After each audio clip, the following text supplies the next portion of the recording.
বহু চর্চিত বিষয় আলোচনায় সেই প্রথম দিন থেকেই রাজ্যে যেদিন থেকে শুরু হয়েছে এসআইআর।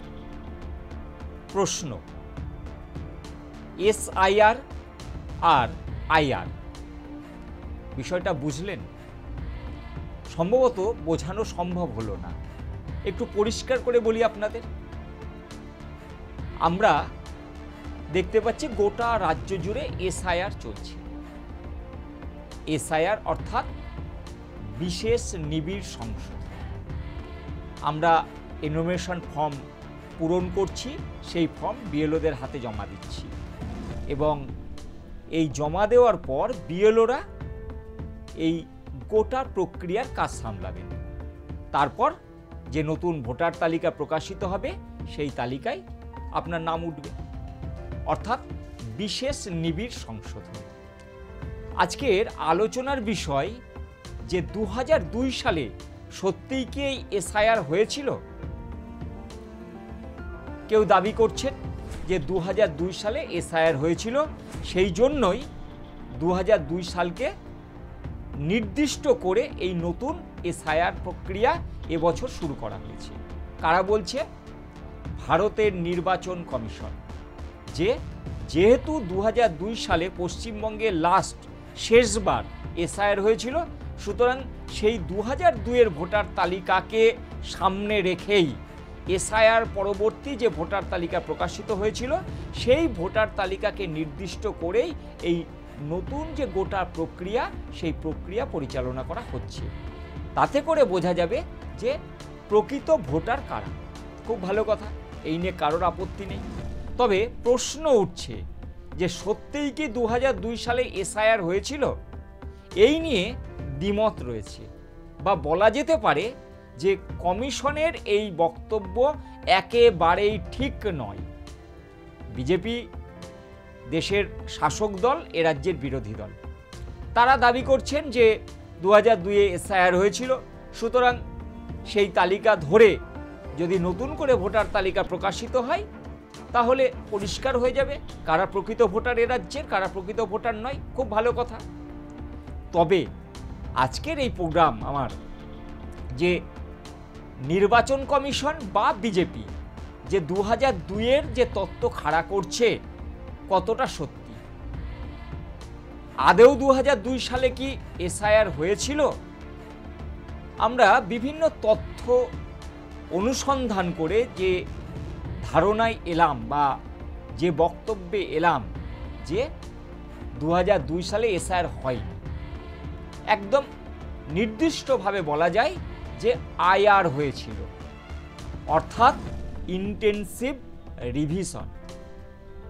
এসআইআর নয়, স্পেশাল ইন্টেনসিভ রিভিশন নয়। এসআইআর হয়নি 2002-এ, হয়েছিল আইআর। তবুও নির্বাচন কমিশন তাকে এসআইআর বলছে। কেন হয়নি? কোন যুক্তিতে আমি কথা বলছি?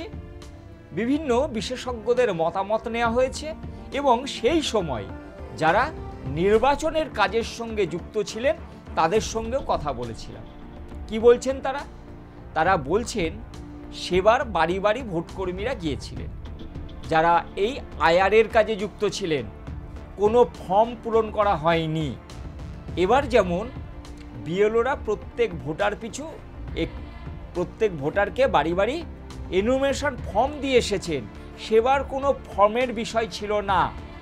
শুধুমাত্র ভোটকর্মীরা বাড়ি বাড়ি গিয়েছিলেন, পরিবারের সদস্য কতজন আছেন, তাদের নাম, কেউ মারা গিয়েছেন কিনা, কেউ অন্যত্র চলে গিয়েছেন কিনা, কেউ বাইরে থাকেন কিনা, এই তথ্যপঞ্জি নথিভুক্ত করেছিলেন যারা ভোটকর্মী ছিলেন বা ভোটার তালিকার কাজ করছিলেন। তাদের খাতায় তারা নথিভুক্ত করেছিলেন এবং সেই মতো ভোটার তালিকা তৈরি হয়েছিল। অর্থাৎ এনুমারেশন ফর্ম সেবার ছিল না। তখন বিশেষ নিবিড় সংশোধন হয়নি, হয়েছিল নিবিড় সংশোধন, আইআর। এই জায়গা থেকেই কেন এই গোপনীয়তা বা কেন এসআইআর বলে চালানো হচ্ছে 2002-কে? এই জায়গায় দাঁড়িয়ে রাজ্য রাজনীতিতে নানা রকম বক্তব্য উঠে আসছে।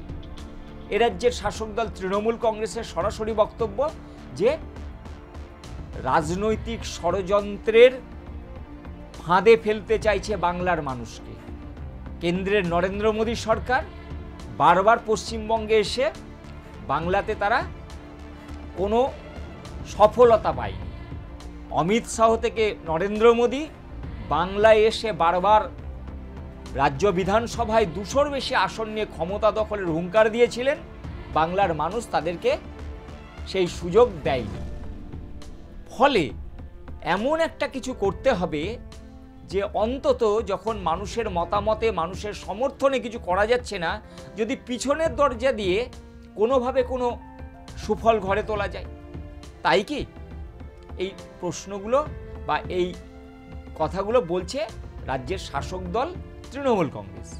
অন্যদিকে বিজেপির পরিষ্কার বক্তব্য যে যারা এদেশে বসবাস করেন না, যারা অন্য রাজ্য থেকে এসে এখানে বসবাস করছেন, তারা কেন থাকবে, কেন তারা ভারতের পয়সায় খাবে দাবে, ভারতের বিভিন্ন কর্মক্ষেত্রে তারা জায়গা দখল করে রাখবে, তাতে করে যারা ভূমিপুত্র তারা কেন বঞ্চনার শিকার হবে। খুব ভালো কথা, খুব ভালো কথা।